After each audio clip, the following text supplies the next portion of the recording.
नमस्कार मित्रों, history research point पर आप सभी का स्वागत है।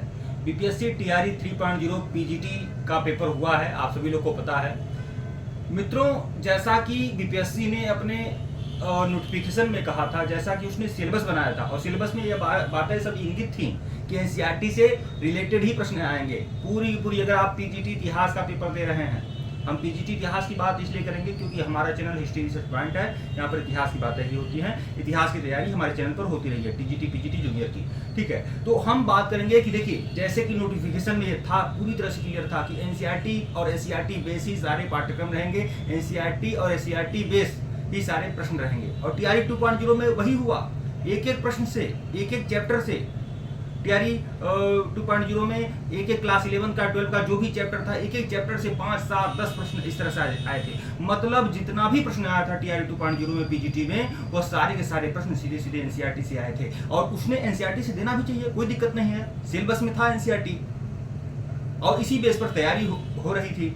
लेकिन बीपीएससी की परीक्षा देना और उसको क्लियर करना अपने आप में यह मेहनत तो है, लेकिन मेहनत के अलावा एक तरह से जुआ की तरह हो सकता है कि आपसे पढ़ने के लिए कुछ और बोला जाएगा और वहां से प्रश्न कुछ और ही आ जाएगा। खैर, कोई बात नहीं है, पेपर बहुत ही अच्छे थे और जो लगातार तैयारी कर रहे हैं वो अच्छा खासा किए हैं, अच्छे खासे जाएंगे।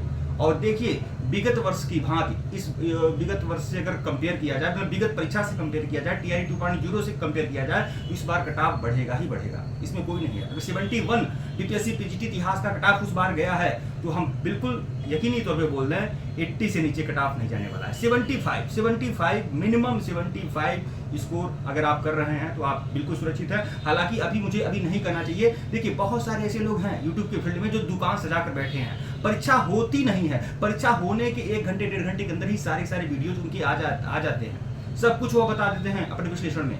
लेकिन हम थोड़ा समय लेते हैं, हम आंकड़े इकट्ठे कर रहे हैं, इसीलिए मैंने किसी प्रकार का कोई वीडियो आपको दिया नहीं। जैसे भी बहुत सारे लोग जो हमसे सीधे तौर पर जुड़े हैं, सैकड़ों लोग तो सीधे तौर पर जुड़े हुए हैं बीपीएससी पीजीटी इतिहास वाले, ठीक है।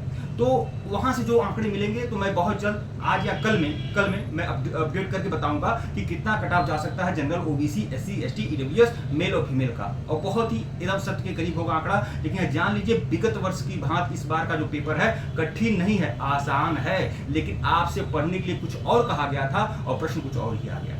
एनसीईआरटी को पूरी तरह से इग्नोर कर दिया गया। अब टीआरई 2.0 में पीजीटी में पहले आप लोगों ने देख लिया था कि भाई मध्यकालीन नहीं पूछ रहा है, मध्यकालीन पढ़ने की जरूरत नहीं है। इस बार तो मध्यकालीन घुसेड़ दिया, सारे पेपर में घुसेड़ रहा है मध्यकालीन। आप क्या करेंगे, पीजी प्राचीन पढ़े कि मध्यकालीन पढ़े, तो कुल मिलाकर जुआ ही है। लेकिन मैं कह सकता हूं कि जो लोग तैयारी कर रहे थे, मतलब एनसीईआरटी को अलावा पहले से तैयारी करते रहे हैं, उन लोगों को अच्छा खासा फायदा हुआ है पूरी तरह से। ठीक है, लुसेंट पढ़ने से भी काम चल गया है, लेकिन मैं ये नहीं कहूँगा लुसेंट पढ़ने से काम चल गया है। ट्रेडिशनल प्रश्न थे और प्रश्न फैक्ट के भंडार थे, ठीक है।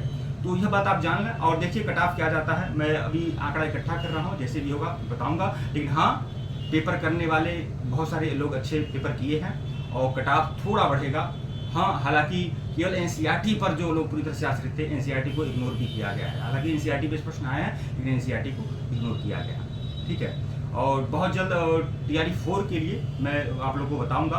लेकिन ये बात जान लीजिए, अब जो तैयारी होगी, बहुत बड़े चैनल वाले और उसमें फंस गए हैं, लेकिन अब जो तैयारी होगी टीआरई 4.0 के लिए, तो एनसीईआरटी तो मैं क्लियर कराया हूं, एनसीईआरटी को मैं नहीं छोड़ूंगा। एनसीईआरटी मैं टीआरई 4.0 पीजीटी के लिए एनसीईआरटी तो क्लियर कराऊंगा, लेकिन कम से कम 150 से 200 वीडियोज मैं ट्रेडिशनल प्रश्नों वाले, मतलब कि 1 नंबर के, वहां से प्रश्न सब कुछ आएंगे आपके, और उसका सारा पीडीएफ आप लोग को दूंगा, उसका सारा पीपीटी नोट्स आपको दूंगा। पूरा पाषाण काल, 9 पाषाण काल से लेकर, मैं उसको भी इग्नोर नहीं करूंगा, मैं किसी प्रकार का रिस्क नहीं पाल सकता। पूरा पाषाण काल से लेकर 1857 की क्रांति तक, भारत विभाजन तक, वो सब कुछ आपका क्लियर होगा और बहुत ही बढ़िया बेहतरीन ढंग से तैयारी होगी आपकी, ठीक है। तो अब सिर्फ ट्रेडिशनल प्रश्नों को भी आपको देखना है और एनसीईआरटी को भी देखना है। अब तो मुझे यह डर लग रहा है कि टीआरई 4.0 में इधर तो एनसीईआरटी इग्नोर किया, आप टीआरई 4.0 में एनसीईआरटी ला देगा, तो एनसीईआरटी भी देखो और ट्रेडिशनल प्रश्न भी देखो। परंपरागत प्रश्नों पर ही आपका पकड़ होना चाहिए, परंपरागत तथ्यों को भी आपको देखना चाहिए, ठीक है।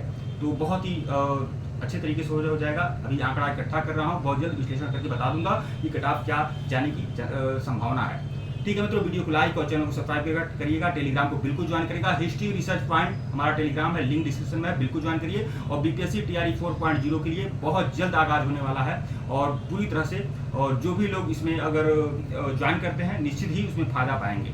ठीक है मित्रों, धन्यवाद।